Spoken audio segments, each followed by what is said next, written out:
I'm Greg Bowman. I'm the head of global strategy for Siemens Government Technologies, focused on the U.S. federal marketplace and the defense industrial base.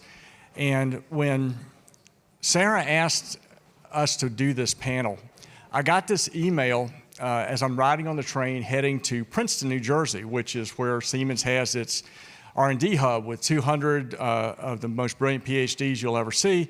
If you don't have three PhDs, you have to use the back door, so that's where I did. And as I was going up there, I was early for my meeting, and this elderly gentleman was telling me about Princeton. And he said, "Where'd you come from?" And I said, "Well, I just got here. I got off the train at Princeton Junction. I took an Uber over." He goes, "Let me tell you about Princeton." He had lived in Princeton all of his life. And he said, "Do you know the story about Einstein and the train?" And if you've heard this, forgive me, but I had never heard it. And it just is really apropos to the email I received from Sarah about this panel. It seems that Professor Einstein in spring, very early morning, got on a train, found his way up to to a car, put his luggage up on the rack, put his nice leather briefcase on this chair beside him, and began reading his newspaper. As he was doing this, the train began to move, and he started going along, and it picked up speed. And after about 15 minutes, a young conductor was coming up behind him, and he could hear, "Ticket please, click, ticket please, click." And so Einstein did the same thing that almost any man will do. He does the pat down, looking for his ticket. And he can't find it. And he keeps hearing, "Ticket please, click, ticket please, click."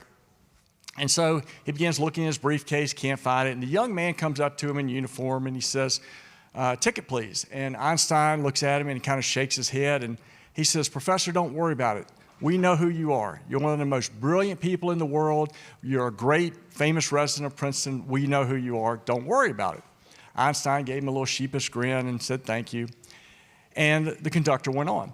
About 15 minutes later, the conductor comes back after completing his rounds, and he sees the professor with his suitcase open, his bag in the floor, his coat off, and he's looking under the seat. And he says, "Professor, truly, it's okay. I know who you are. I've got you." And Einstein looked at him with a very worried look. He says, "Young man, I too know who I am. I just don't know where I'm going." And as I was thinking about this panel, that really came to mind. Do we know where we're going? As a nation, as a global conglomerate of free nations, do we understand where we're headed? Are we on the right track? Are we driving the train, or are we just passengers? Do we know where the train is headed? And maybe do we know when we should either get off the train or jump on another one, or maybe just get off the train entirely and jump on a bus? So as we look at leadership, we have to think about, where are we headed? Are we so concerned about what we're making versus how we're thinking about it and how we determine what to make? And so today we have an extraordinarily illustrious panel, each of whom have been both in government and in the private sector, each of whom have been at the very forefront of innovation their entire careers. We have the CIO, and which I absolutely love, the Chief AI Officer for the DHS, Eric Hyson. Eric, thank you for being here. We have Jennifer Prescott, who has not only been a key leader at AWS, but also a former assistant U.S. Trade Representative. Phenomenal work. I think you got an audience. And we've got Bruce Andrews, who has led critical things in Commerce Department and also for years in Intel. So you're looking at three of the most innovative leaders we have in our nation today focused on these issues. And so we're going to ask them and understand, are we headed in the right direction? And if we're not, which train should we be on? So let's start with the gentleman who's currently in government. Eric, as you look at innovation, tell us, where do you see emerging technology going? Where do you see the needs of DHS? And as you're doing this, explain a little bit about the AI core, which I'm fascinated with. Sure. Well, thank you, Greg, and thanks for having me here.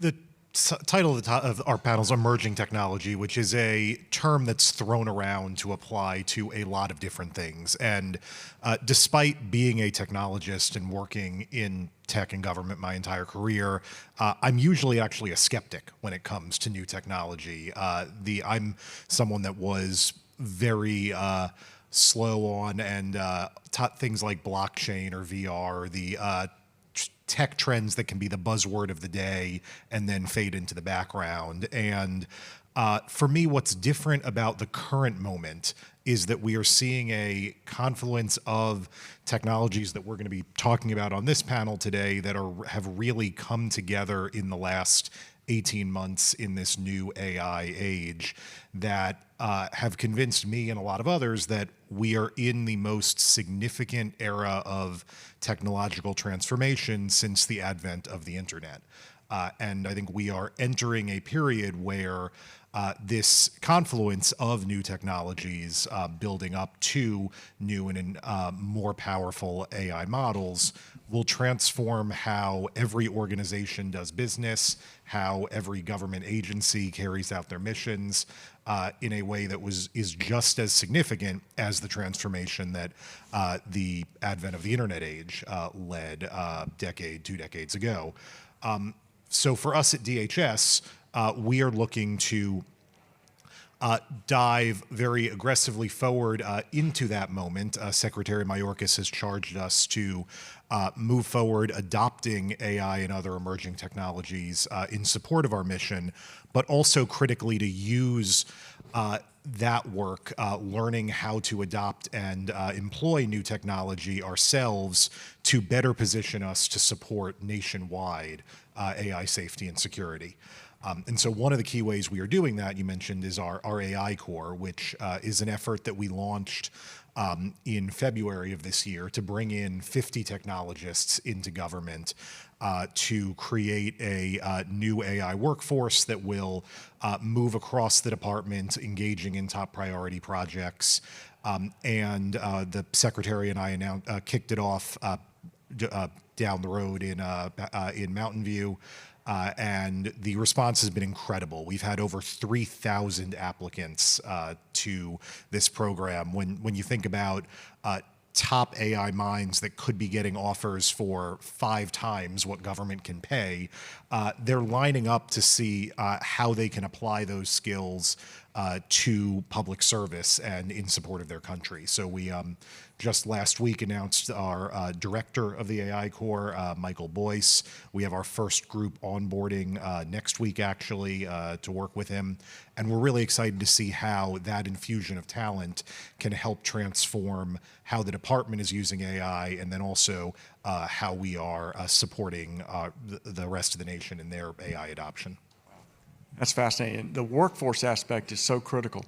Along those lines, Jennifer, as you look at what AWS has done in the last, just really the last 10 years, has been extraordinarily explosive in what you all have been able to do to connect people. You'll hear so much today about digital twins and digital threads, and I think I even have a digital blanket somewhere.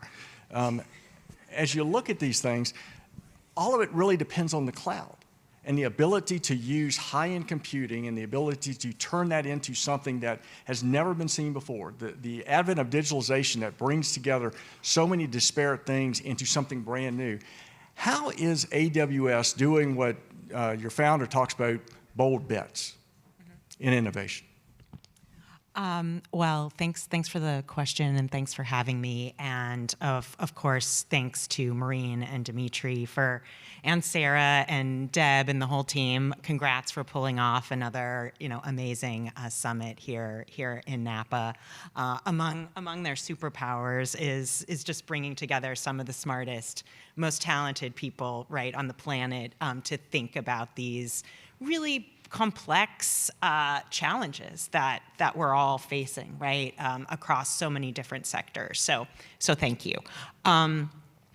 So how do we think about innovation at Amazon and AWS? I mean, really, we pride ourselves in turning our customers' challenges into the opportunities to innovate and invent on their behalf. And so we're really always working backwards from our customers. It's part of our customer obsession. And so we're always listening to them and what is top of mind, and that's how we're always thinking about the next sort of innovation. And of course everybody's talking about generative AI, and there's a tremendous buzz around that, and I'm sure we'll maybe dive deeper into exactly kind of what that means and how we're all working on it. But I think one of the top things that we've heard from customers, and Eric was just talking about this, we heard it on the panel before us, but it's skilling, it's talent, it's thinking about, does my team, does my workforce have the skills that they need today and in the future to do the work, right, that we see that we need to do to be able to grow as a company. And so that's one of the reasons that we've made a commitment as Amazon to provide 29 million people with cloud skills training by 2025, which is just around the corner, and we're making great progress on that. And a big part of that commitment, too, is reaching underrepresented communities as well, who are not really part of the technology space. And this was, I loved the lunch panel yesterday. It was just, I thought it was so inspiring, and Tammy did an amazing job of asking, of course, all the great questions, right? But I loved a lot of Jen's observations and, how, these women had come into the technology profession. And so one of my favorite projects that we're working on, we launched last year in Brazil, was actually partnering with the Brazilian social ministry to offer these cloud skills training sessions to women that are part of President Lula's signature welfare program, the Bolsa Família program. And so we were super excited to have this program completely oversubscribed in terms of the level of interest. We were looking for like 500 women, and there were over 1,000 women that tried to get into this program. So we have the first cohort that's going to be graduating actually in a couple of months, and so we're looking to then expand that program to other women, but being able to give them access to these skills and a profession that they wouldn't normally have access to, that's super exciting. And that's super exciting for our customers in Brazil, who are now going to have access to a talent pool that didn't previously exist, right? So I think that's one thing that we've heard a lot from customers. The other top priority is sustainability. And it's also a priority for Amazon as well, and that's why we founded the Climate Pledge in 2019, which is our commitment to be net zero carbon by 2040. And we now have over 450 companies that are part of that Climate Pledge across many different industrial sectors. So that's another way that we're really working to help customers and to work together with customers. We're, of course, also creating, as part of AWS and our cloud services, those sustainability tools, right, to help customers think about their carbon footprint and how they can innovate better, how they can better manage, be it their energy, water, lots of different tools that the cloud gives them. And of course, that generative AI is also going to give customers. So, I mean, I would say those are some of the things that are really top of mind for our customers and how we're innovating. Obviously, in generative AI, the way we've really thought about it is being able to give customers lots of different options. We actually don't think there's going to be one model that rules them all. And so we've created Bedrock, which is the generative AI platform for our customers to be able to have access to some of the best models. So we have Anthropic, Claude 3, we have Meta's Llama 3, we of course have our own Amazon Titan model, but those are just some of the options, because depending on your business, depending on your particular needs, depending on your data sets, right, you want to experiment experiment and iterate with a lot of different generative AI models and tools. And so that's the way we're kind of approaching it for customers, to be able to give them more tools to be able to innovate faster.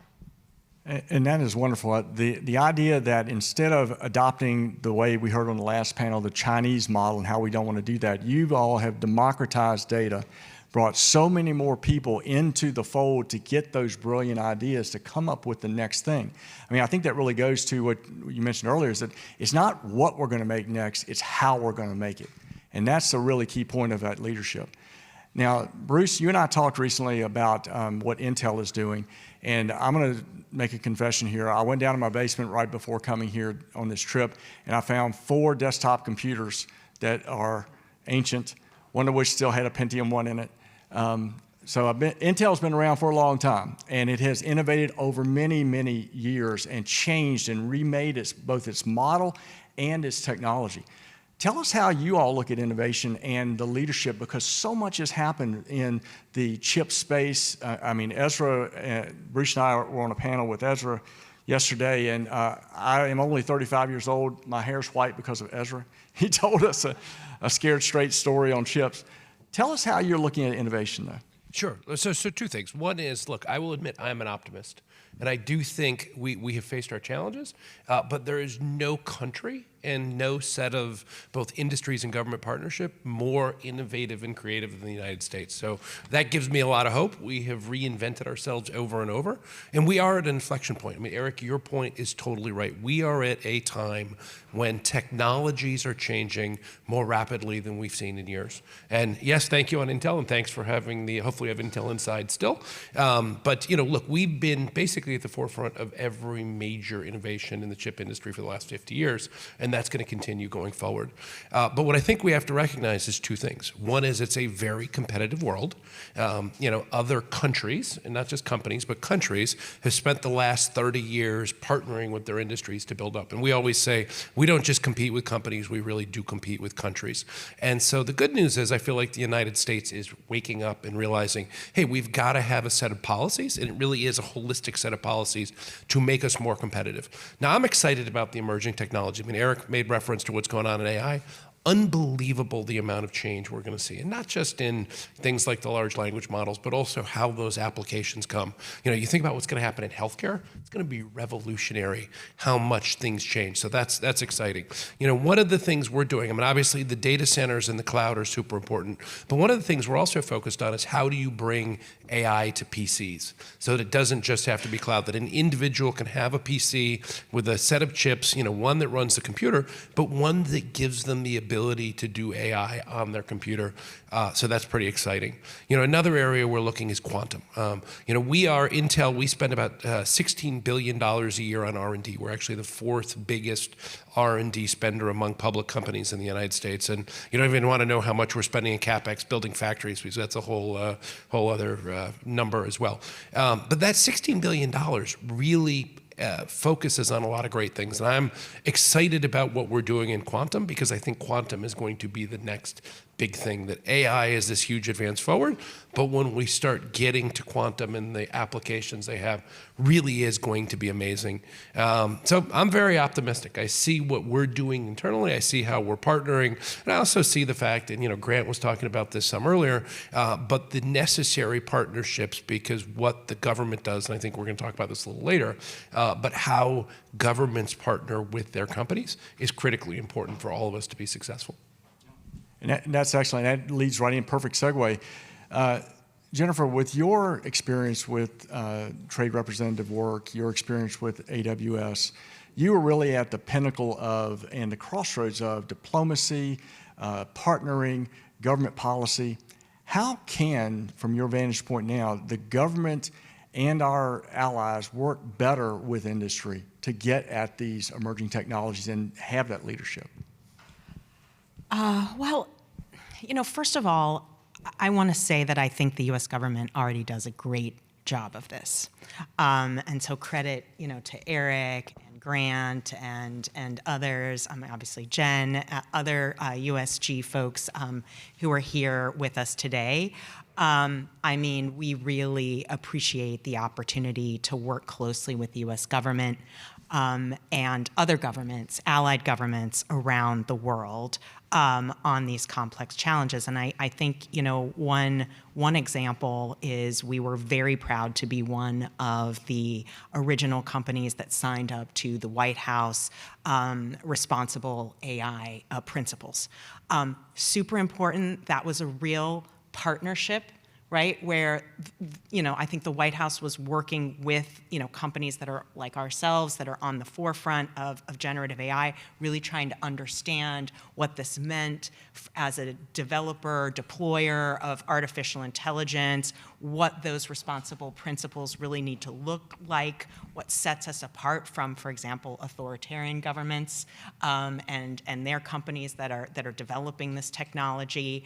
And then, to the point of then how the U.S. government has been working with allies, right, to then bring those principles into G7 and hopefully, beyond, perhaps even into G20 this year. I think, that's just one example of how the U.S. and allies and partners are working together and working with the private sector. And I think, all of the different ways that the U.S. government has to request information from the private sector, right, through advance notices of rulemaking and things like that, where they say, this is kind of the direction that we think we need to go in here, but tell us what you think, give us feedback. And so I think that's just another important way to partnership. But I think there are also lots of other ways that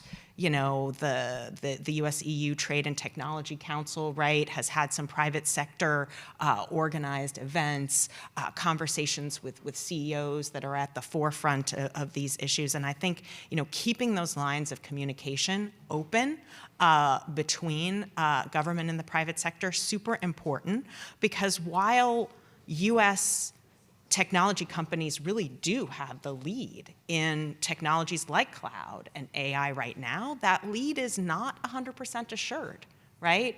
And we're all facing some real headwinds abroad. And I think Maureen's slide deck yesterday, pointed out a lot of those headwinds that we're facing, right? I mean, basically, state-sponsored massive subsidization and, all of the different scaffolding plans that, for example, the Chinese government has to support, its sort of strategic industries. I mean, that's a massive framework and billions of dollars.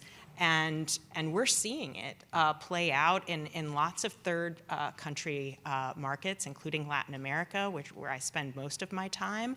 And so that competition is quite fierce. And so having the U.S. government there to really be advocating, one, for responsible guardrails, but of course not over-regulation of these new technologies like artificial intelligence, are really, really important, as well as advocating for responsible AI and secure cloud, right? Because as you said, I mean, most of these new technologies are built on the cloud. So having that underlying cloud be secure, which generally does mean American cloud providers, because right now the only real other opportunity is in the hyperscaler space, is our Chinese hyperscalers. So having the USG out there really advocating and helping other governments, kind of understand what's at stake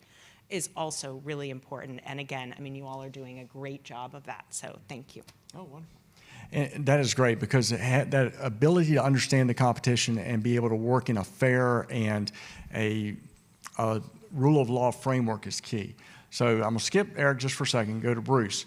Bruce, talk about competition. You are in a market space that is heavily competitive, is integral to virtually everything that we use in a modern world.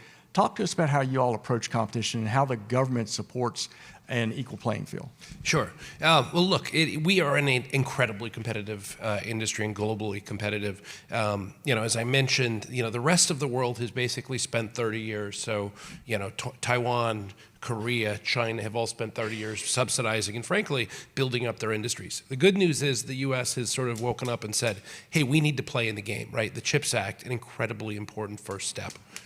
Because in order to be successful, and we compete and build in countries around the world. We're the biggest employer in Israel. We're big in Ireland. We've got fabs or facilities in Malaysia, Vietnam, and obviously the United States is by far and away our biggest location. We do most of our R&D here. But it is a competitive world, and we need the government to put policies in place in order for us to be successful. The CHIPS Act, like I said, very good first start, but there are a lot of places we look and we say, okay, what is the future? What does the future look like? Part of it's incentivizing R&D. I mean, the fact that the R&D amortization hasn't been passed in 3 years is completely crazy, because what that's going to do is it's going to push companies doing R&D offshore, which makes no sense. And frankly, we need to be putting policies in place that encourage companies to come here, locate here, and do their R&D here. The spending on basic science, is the CHIPS and Science Act. The good news, we funded the CHIPS part. The bad news, we haven't funded the science part yet. And the reality is, if we're going to remain leaders, the private sector does do a big chunk of that investment, but the reality is the basic science stuff that we do through NSF and so many other programs, we have to have that. You mentioned talent. We can't do talent without public-private partnerships. We built in Intel. We've actually built our own system in both Arizona with Maricopa County Community College, Arizona State University. In Oregon, we've done it with the community colleges and universities there. But companies can't rely on that. We've got to have the programs in place, putting the talent out. And then the other place that I have to admit I'm pessimistic, just because I've watched this movie for too long, is high-skilled immigration. The best and the brightest around the world want to come to the United States. You think about half of computer science graduate programs are foreign students. And you know what we do? We say, okay, you can work here for a year after, and then you got to go back to your country. Why we don't staple a green card to every master's and PhD that's issued in this country and say, hey, welcome, we want you to stay here. Because it's crazy that we're educating all these people and then we're telling them they have to leave. So, in order to do competition, it can't be just one thing. Passing the CHIPS Act was great, but that is passing the IRA. But this has to be a sustained set and holistic set of policies that allow us to continue to be competitive going forward. That's an excellent point, especially about the ability to bring in those needed minds and those brilliant ideas into the United States and help us to lead the nation and the world in this technology race. Eric, as you look at the government now, and you've been in private sector, you're in the government now, you are at a very high level dealing with policy. One of the questions that I always would ask folks when I was in government is, tell me more about industry, what you're doing, what you need, and how I can help you. Do you find that industry is sharing with you its needs? Are you able to get the data that you need to make critical policy decisions? Or do you find that folks are a little shy, they're afraid they're going to leak the secret sauce? Sure. Well, let me actually start on the high-skilled immigration point, because I think I do think we are seeing some progress. That was one of the areas that President Biden charged DHS with in the AI executive order. U.S. Citizenship and Immigration Services, a part of DHS, has been working to streamline processing, update their policies. This is working. We have seen for different types of high-skilled visas, 30 to 50% increases in issuance rates of those visas since USCIS started taking action. Certainly, though, we can only go so far in the executive branch. Congress has to act, must reform our immigration system. So I agree with your fundamental point, but wanted to note there is some great work that is being done there that we are seeing real results from. In terms of that sharing and collaboration, Jenny Sterling spoke really well about how CISA not being a regulator is about partnerships, the work they're doing with the Joint Cyber Defense Collaborative and other vehicles for information sharing. Secretary Mayorkas likes to say that the Department of Homeland Security is a department of partnerships, and we see that, I think, very much in our collaboration around emerging technologies. One area that we're looking to do that with is through our new AI Safety and Security Board. This was one of the things that we were charged with standing up in the executive order. I think Rob Silver spoke a little bit about it earlier in the conference, that involves the CEOs of many of the companies represented in the room, but also leaders from critical infrastructure, the CEOs of Delta, Occidental Petroleum, Northrop Grumman, local, state and local government leaders, and advocates and civil society leaders. And we're convening that group at the highest levels to have candid conversations about what safe, secure, trustworthy adoption of AI in critical infrastructure looks like. And fundamentally, I think that comes down to a critical ingredient of technological leadership that we haven't hit on yet, and that is trust. That we have a deep responsibility, whether we're employing technology in government, in critical infrastructure, in the rest of private sector, to do so in a way that builds and reinforces trust with the American people, that we are doing, that we are leveraging these technologies responsibly. And if we can't maintain that trust, we will lose a critical ingredient to keeping that level of technological leadership. And so I'm really hopeful that the conversations we'll have through the Safety and Security Board and other forums will help us do that. That's great. Jennifer, as you have seen the changes over the years with government policy, with industrial policy, I often think of the term industrial policy as an antiquated term. You hear about it a lot. I think, Christy was saying earlier, I think of smokestacks when I think of industrial policy. And it's a perfect way to look at it. Shouldn't it be innovation policy? Isn't that where we're going? From your experience, how can we drive innovation? How can we lead if we're still looking at industry as smokestacks versus technology? So it's a great question, and I think that's probably right. It shouldn't just be industrial policy, and a lot of that is very focused on the hardware sort of set of issues, right? And again, a big part of this is about cloud and digital infrastructure and a lot of the services, right, that are being created by American technology companies. And so I think that there probably is an opportunity to reframe, but I also think that there are some challenges that are facing all of us equally, and the one that really comes to mind is energy capacity, energy availability, particularly renewables. And we talked a lot about this yesterday in Marine's breakout group, but for us, as a cloud provider, but also when we're talking about critical minerals and we're talking about mining, right?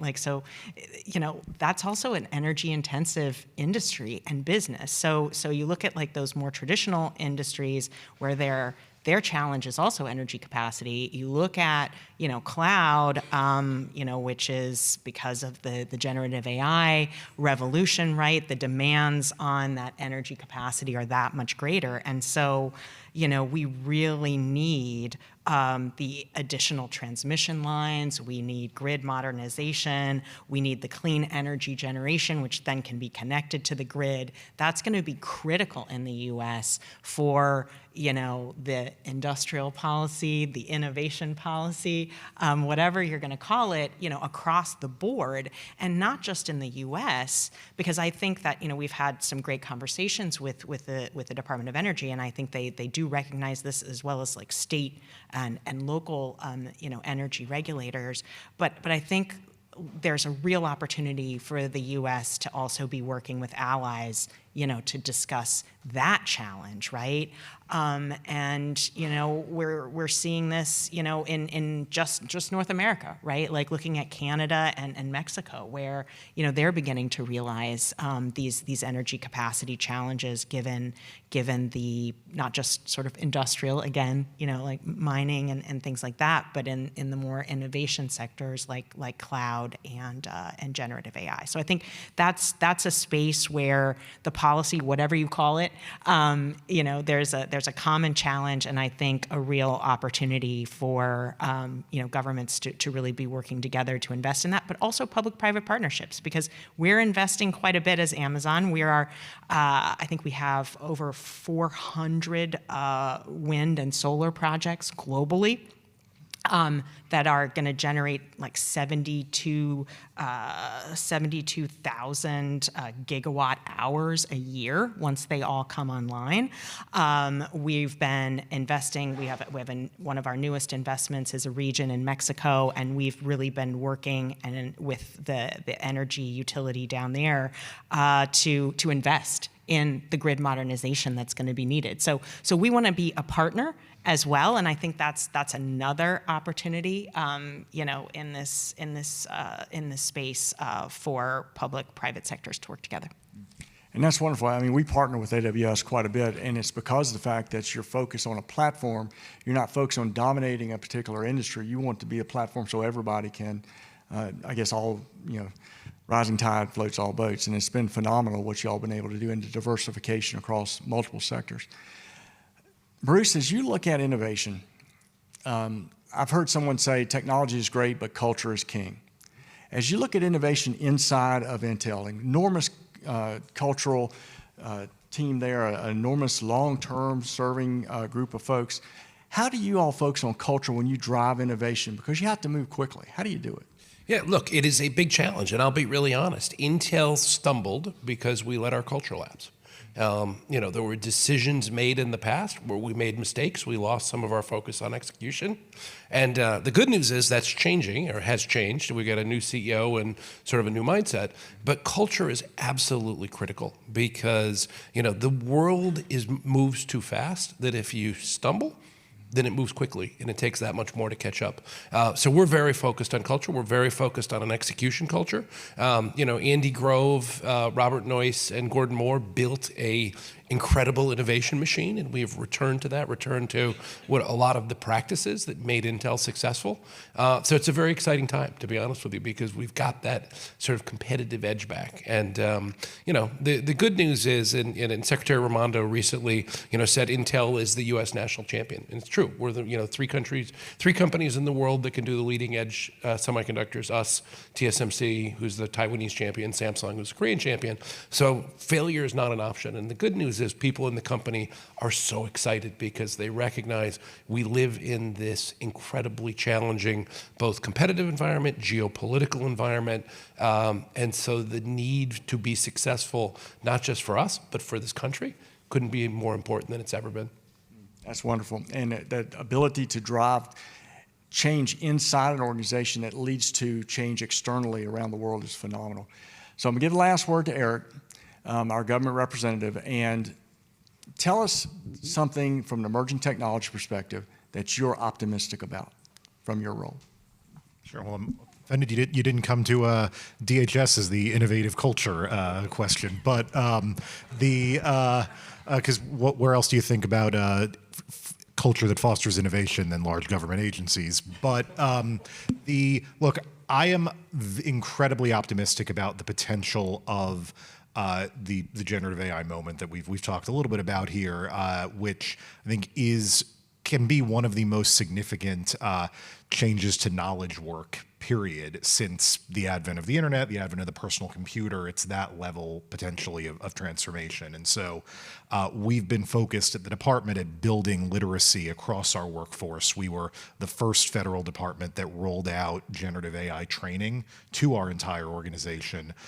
Because, and during the breakout yesterday, there was a great comment I've heard a few times that AI may not replace jobs, but people that know how to use AI will replace people that don't. And so I am incredibly optimistic about the potential of teaming with AI to transform how we get work done at all sorts of organizations, and what that will mean for productivity and our ability at the department to better serve the American people.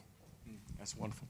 Well, folks, we're out of time. Please give a hand to these great leaders here who are driving the train.